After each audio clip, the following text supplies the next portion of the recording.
स्वागत है आप लोगों का इस वीडियो में। क्वेश्चन क्या कह रहा है कि एक डेरिवेशन करना है यहाँ पर ग्रेविटेशनल फील्ड का due to a uniform rod of length L and mass M.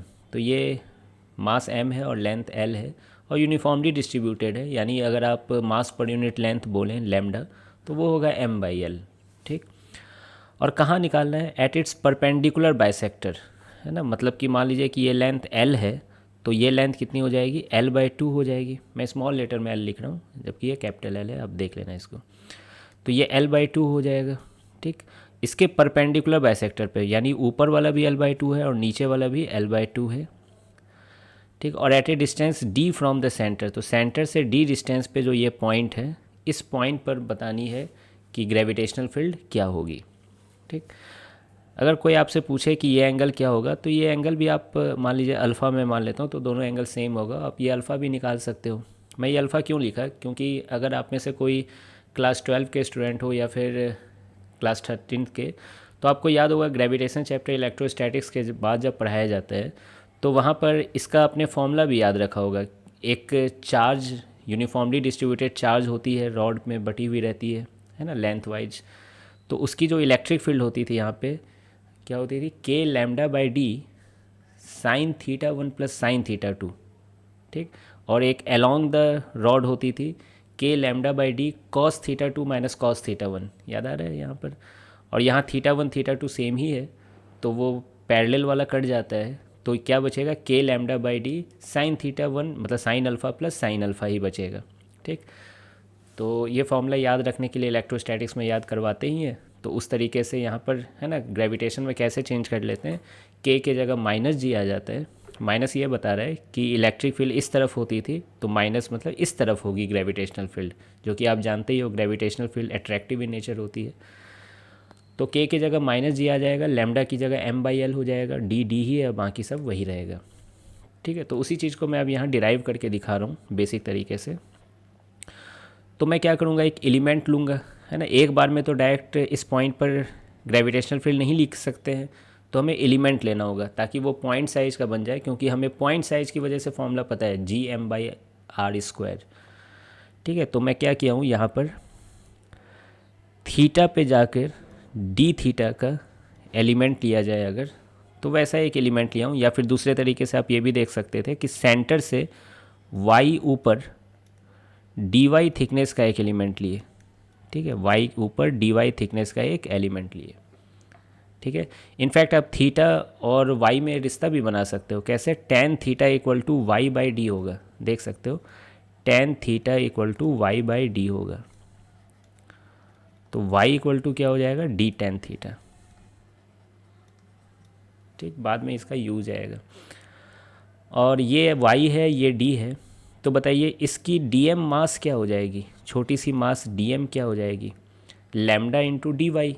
और लैम्डा की वैल्यू क्या है? M by L into D Y. तो आई होप कि आप ये समझ रहे होंगे। ये छोटा सा मास है ना, ये पॉइंट मास की तरह आप ट्रीट कर सकते हो इसको, बहुत छोटा सा है।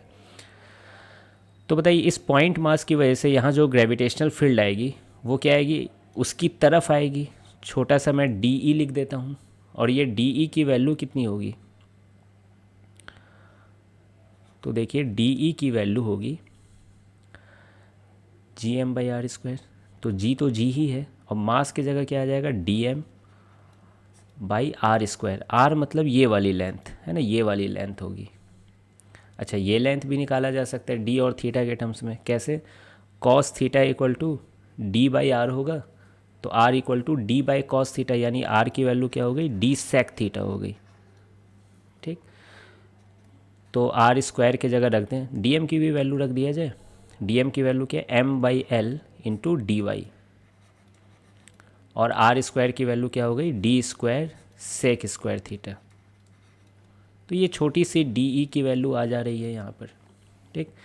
खैर, एलिमेंट जैसे जैसे आप वेरी करवाओगे तो डी ई की जो डायरेक्शन है वो वेरी कर रही है, तो आप डायरेक्ट इंटीग्रेट यहाँ पे नहीं कर सकते हो। यहाँ पर क्या करना होगा? कंपोनेंट लेना होगा, है ना। इस चीज़ को मैं फिर से अगर मैं यहाँ पे बना के दिखाऊँ, तो ये ऐसा पी पॉइंट है और डी ई कुछ ऐसी लग रही है ये थीटा पे। ठीक है। तो यहाँ पर एक component D E cos theta होगा और यहाँ पर component D E sine theta होगा। ठीक है। तो पहले मैं एक्स डायरेक्शन में इसका इंटीग्रेशन करना चाह रहा हूँ। तो एक्स डायरेक्शन में क्या होगा, integration of D E cos theta. ठीक, समझ रहे हो ना, ये डी ई का component D E cos theta हो जाएगा।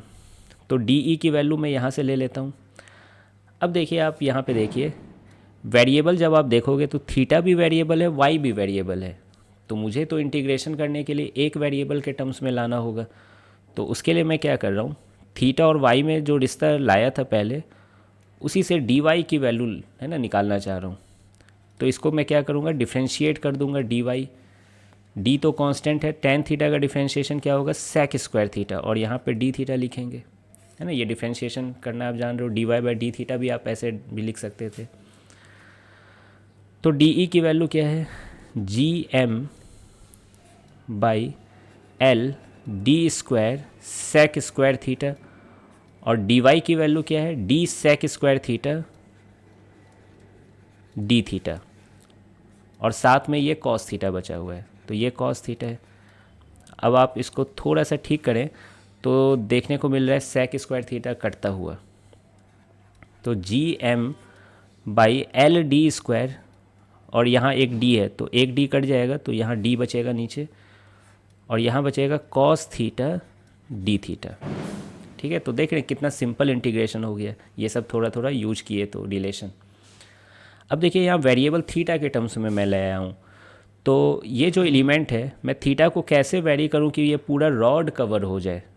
ठीक, तो थीटा मैं बीच से लिया हूँ, यहाँ से थीटा लिया हूँ, तो ऊपर में तो दिख रहा है प्लस अल्फ़ा, लेकिन जीरो से अल्फ़ा थोड़ी कर सकते हैं। जीरो से अल्फ़ा करने का मतलब वह यहाँ से यहाँ तक की बात हो रही है, मुझे तो नीचे वाला भी कवर करना है।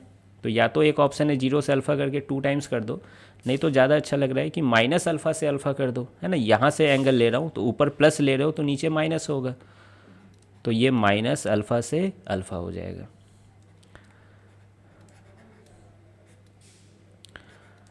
अब देखिए कॉस थीटा का इंटीग्रेशन क्या होता है, साइन थीटा होता है, सिंपल इंटीग्रेशन। कॉस थीटा का integration sine theta minus alpha से अल्फ़ा। तो एक बार थीटा की जगह अल्फ़ा रखोगे तो साइन अल्फ़ा हो जाएगा, और माइनस अल्फ़ा रखोगे तो साइन माइनस अल्फ़ा हो जाएगा। अच्छा, साइन माइनस अल्फ़ा क्या होती है पता है, माइनस साइन अल्फ़ा होती है।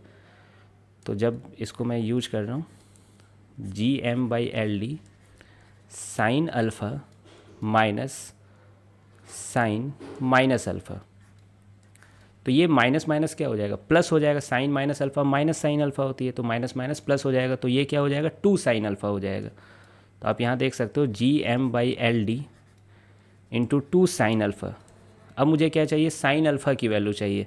क्या वो यहाँ से दिख रहा है, साइन अल्फ़ा कैसे निकालूंगा, परपेंडिकुलर बाई हाइपोटेनस। तो परपेंडिकुलर तो एल बाई 2 है और ये डी है, तो ये क्या हो जाएगा, L square by 4 plus D square.